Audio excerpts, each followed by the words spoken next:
Kuvayo igice ca 26. Ivy'ihema ry'Imana. Maze ihema ry'imbere uzurikore utya: urikoreshe impuzu 10.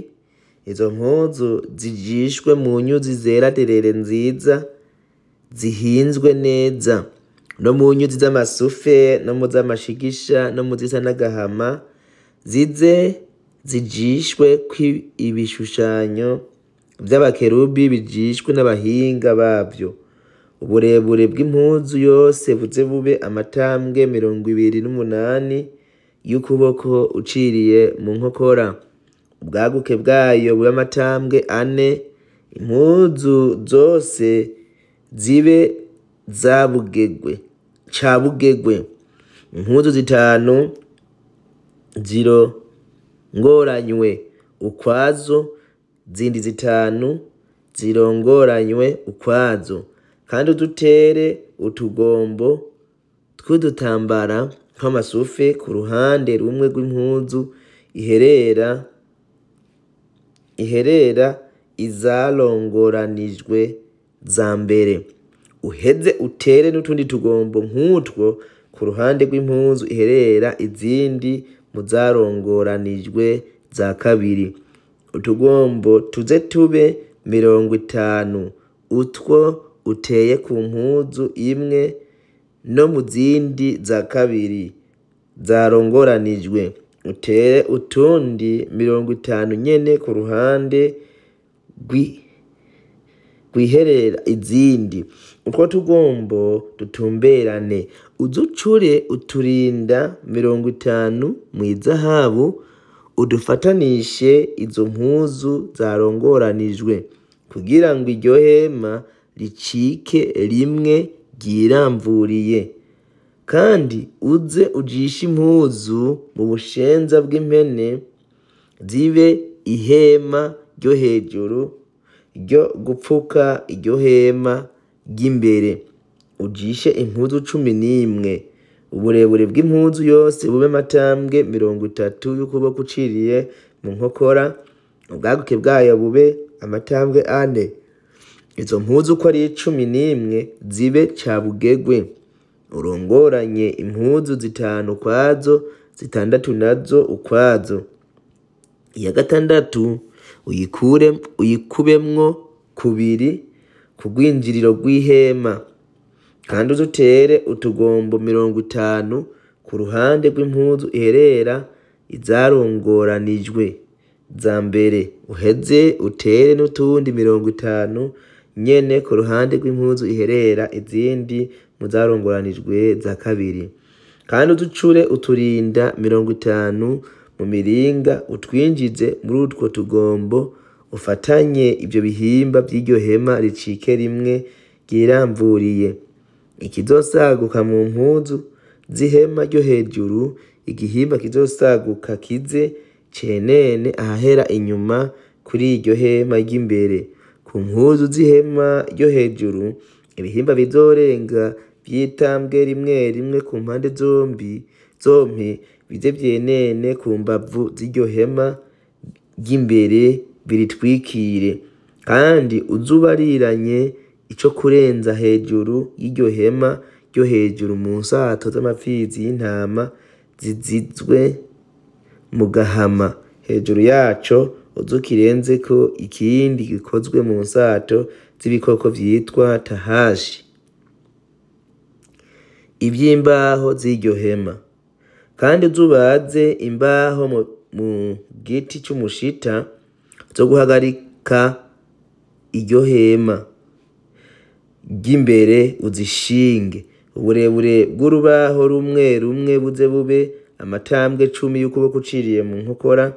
Ubwaguke bwabwo bube itambwe 1 n'igihimba.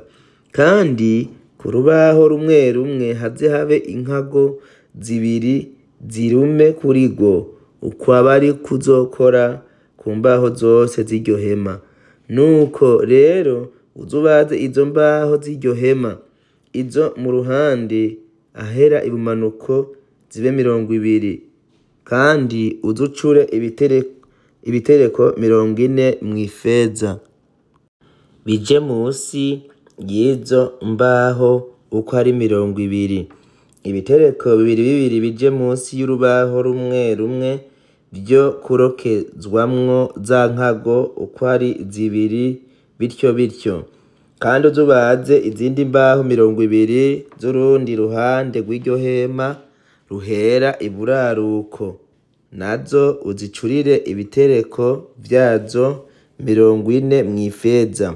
Ibitereko bibiri bije munsi y'urubaho rumwe rumwe, kandi uzubaze imbaho 6 zahahera inyuma kuri iryo hema hahera iburengerazuba, kandi uzute kubaze imbaho 2 zo kumfuruka z'iryo hema ahahera inyuma nyene, hasi zibe 2 ariko hahera hejuru zimatanywe ahi ikigombo ca mbere kigera, abe ariko zimera zompi, zibe izo kumfuruka zompi zahahera inyuma.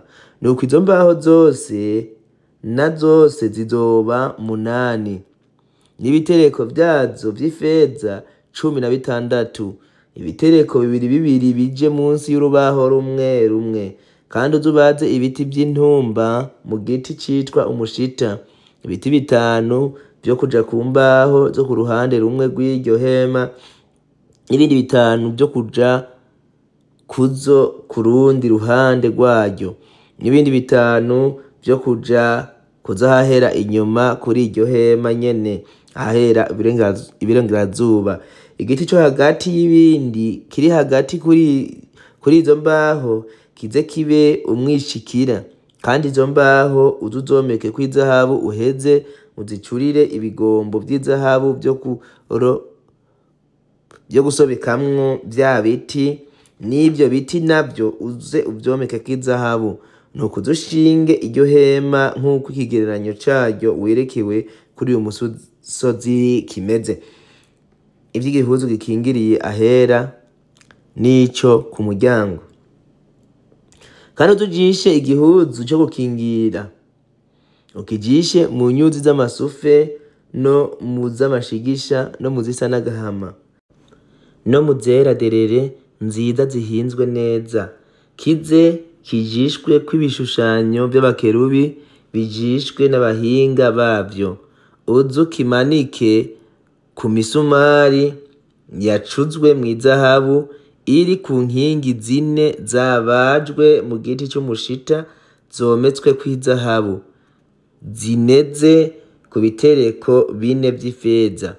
Kandi ico gihuzu uzukimanike ugitumbereje munsi ya twaturinda, uze winjize ya sandugu y'ibishinga intahe hirya yaco.